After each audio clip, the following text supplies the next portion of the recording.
day.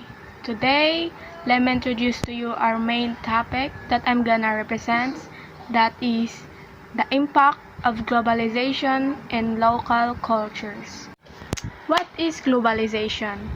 It is a process of increasing interdependence, interconnectedness, and integration of economies and societies to such an extent that an event in one part of the globe affects people in other parts of the world.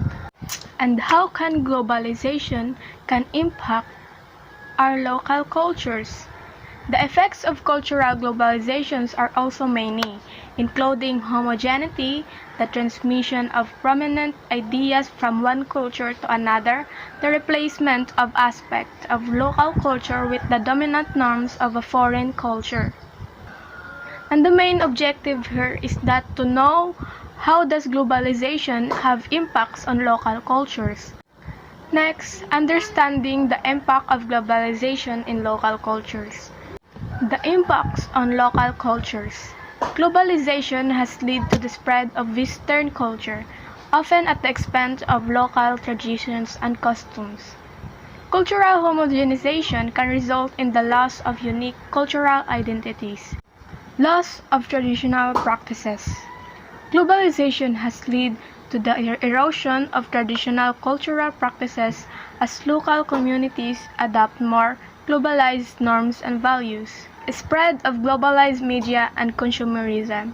The widespread availability and influence of globalized media and consumerism have homogenized cultural expressions and preferences, leading to the loss of local distinctiveness. Some case studies we have here in Asia.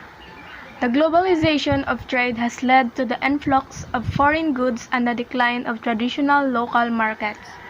Local vendors struggle to compete with cheaper imported products, impacting their livelihoods and the preservation of traditional cultural practices.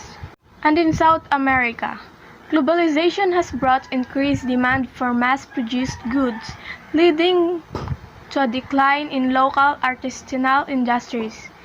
This has resulted in the loss of traditional craftsmanship and the erosion of cultural heritage. In conclusion, globalization has both positive and negative impacts on local cultures. It is important to know the benefits of global integration and the preservation of local identities. We have here the positive and negative impacts. Positive impacts. Globalization has facilitated the exchange of ideas, culture, and technologies, leading to increased diversity and cultural enrichment. It has opened up new markets and opportunities for business, creating jobs and economic growth.